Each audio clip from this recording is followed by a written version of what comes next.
Hey YouTube, hope everybody's having a great day. I am now 3 days into my journey into Kentucky, and last night I stayed in my RV for the first time. I bought a 19-foot pull-behind my Jeep RV and slept in it like a baby last night. It was great.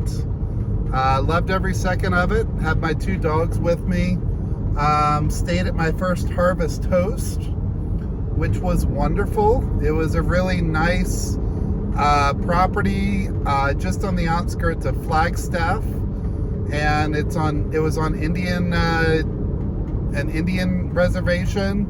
The best part about Flagstaff, Arizona, is that they have a zero light pollution policy, which means at nighttime, I swear I saw more stars in the sky last night than I've ever seen. And so I sat out there and enjoyed the night sky in the middle of nowhere, total silence, but the animals chirping and creeping around, and it was absolutely gorgeous. So wonderful Harvest Host. Really am liking this annual membership that I have with them.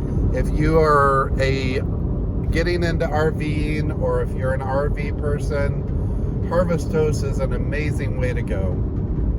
They only allow for you to stay in each location one night, but they don't ask anything of you unless you want to hook up electric or buy something from their establishment. The location last night was just a kind of a tribal communal area that 3 different people can park their RVs at and stay overnight.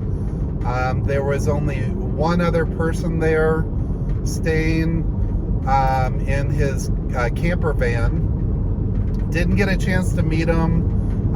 Didn't get a chance to meet the Harvest Host representative last night.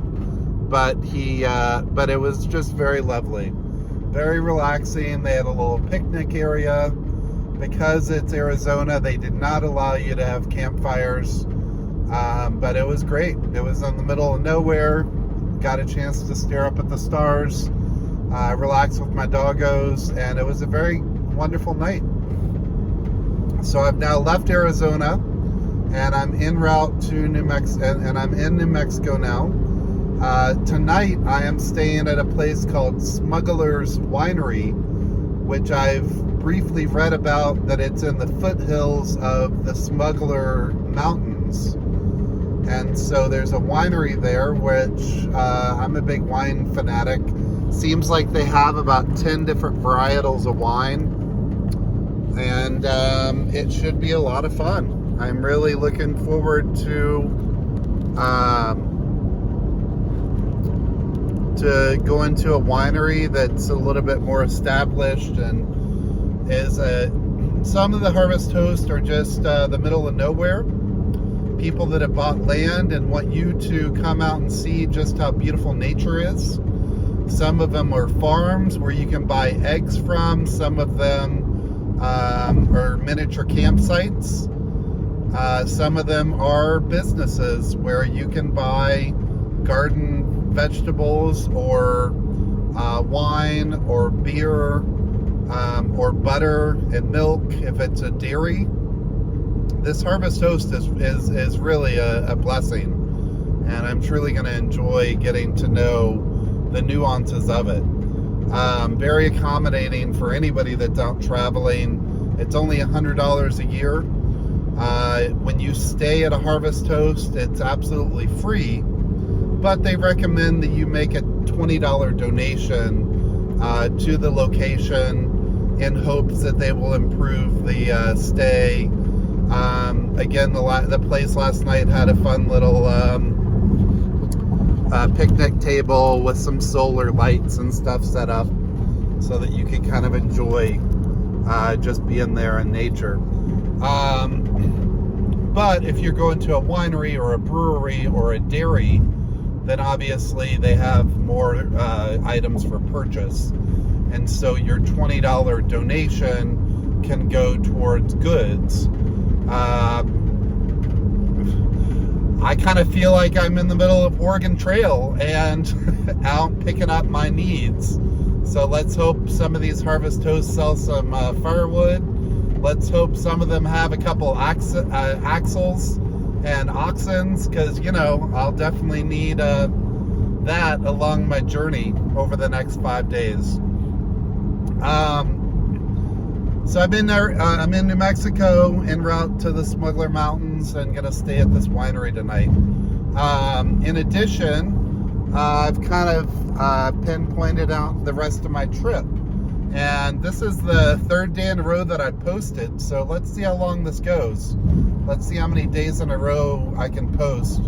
I think one of my favorite YouTubers was able to post 546 days in a row.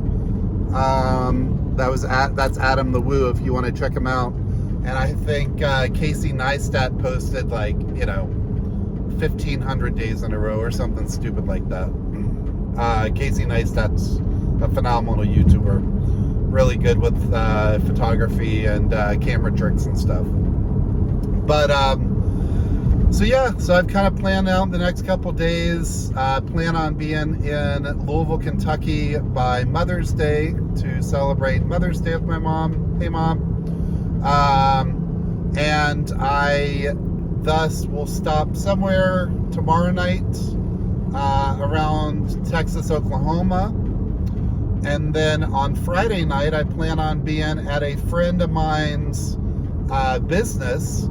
She opened up a kind of like a Dairy Castle ice cream and hamburger joint in Springfield, Missouri. But I'll talk more about that later. And then I'm gonna stop off at a Harvest Toast close to where one of my childhood best friends is from, or lives now, with his family, and that's Madisonville, Kentucky. So kind of I've planned it out. Wanted to make sure that I knew how to pull an RV first. All I can say is, you know, as a kid, I pulled some campers and some boats. But until you're actually doing it yourself, you start to learn the nuances of your ways. And, you know, you got to slow down. I think this applies to anybody out there traveling on the road. You got to slow down. You got to be mindful of others around you as well as your environment. The wind on Interstate 40 gets pretty crazy sometimes, and especially when you're pulling an RV behind you, that really factors in. So it's really important that you take your time and enjoy yourself. I've driven Route 66 probably 6 or 7 times, but this is the first time I've ever pulled anything along the route. And, you know, you've got a big wind sail behind you, so it's important you go slower. I actually like it better because I've driven California to Kentucky in 2 days. And, you know, I did 13 hours one day and 17 hours the second. But you really don't appreciate the history of Route 66, and you don't appreciate the history of Route 66. You don't appreciate the fun stops along the way. I'm trying to get this so you guys aren't staring at my visor that's holding this thing up. You know, so at this point, I'm truly loving going about 4 hours a day. And if I end up pushing myself to 6 or 8, which I'll do here the next couple days, but ideally only going 4 hours a day is pretty awesome. You know, you're able to stop off at some of the fun roadside attractions. I just stopped and got gas at Grants Pass in New Mexico, which has tons of you know, animals up on the cliff that you can see, as well as painted caves and painted rock, and a lot of carvings into the rocks.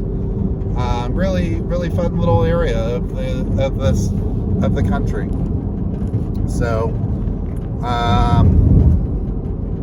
I am truly enjoying myself and just taking my time. So I'm going to get into the full scope of why I have so much time off here in a little bit, but I really hope you guys are enjoying my video. I hope you guys find this informative and exciting in some capacity to watch. Sorry, you're just staring at my pretty little face for the time being. But I look forward to posting more videos, telling you guys more about my life and the open road and what I might do with this YouTube channel. So hope you guys have an amazing day. If you like this video, definitely please like, subscribe, pass it on to your friend that likes to travel, likes to RV. I would definitely love your support. So I appreciate all the love and support, and hope you guys enjoyed the video. Have a wonderful day. All right, bye-bye.